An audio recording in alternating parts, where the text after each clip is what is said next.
టీవీకి స్వాగతం. మహబూబ్ నగర్ జిల్లా జడ్చర్ల మండల పరిషత్ కార్యాలయంలో సిడిపిఓ ఆధ్వర్యంలో పోషణ పక్షం వేడుకలు నిర్వహించారు. మార్చి 9వ తేదీ నుండి 23 వరకు జరిగే ఈ కార్యక్రమంలో 4 మండలాల 12 సెక్టర్ల 311 సెంటర్లకు సంబంధించిన అంగన్వాడీ కార్యకర్తలు పాల్గొన్నారు. ఈ ప్రాజెక్టులో 3 థీమ్స్ ఉంటాయి. వాటిపైన పూర్తి అవగాహన కల్పిస్తూ ప్రతి గ్రామంలో కమ్యూనిటీ అయ్యేటట్టు వివరిస్తామని సిడిపిఓ మెహర్నిషా బేగం అన్నారు. నా పేరు మెహర్నిషా బేగం, సిడిపిఓ జడ్చర్లనండి. ఈరోజు మేము పోషణ పక్షం వేడుకలు జరుపుకుంటున్నాము.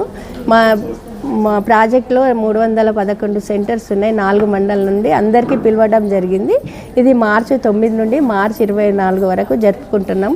ప్రతి సెంటర్లో కూడా ఈ ప్రోగ్రాం చేసుకుంటున్నాం. ఈరోజు మేము ప్రాజెక్టు లెవెల్లో చేసుకుంటాం. అయితే ఈ పోషణ పక్షంలో మెయిన్గా 3 థీమ్లు ఉన్నాయండి. ఒకటి పోషణ్ బి పడాయి బి. పోషణతో పాటు పడాయి అంటే ఈసీసీ విద్య గురించి, ఇంపార్టెంట్ గురించి మేము ప్రతి విలేజ్లో ప్రతి తల్లికి అందేటట్టు ఈ విషయం చెప్పడం.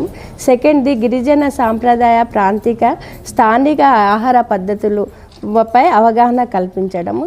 మూడోది గర్భిణీల ఆరోగ్య పరిస్థితి మరియు చిన్నపిల్లలపై ఆహారం వాళ్ళ ఆచరణ పద్ధతుల గురించి చెప్పడం.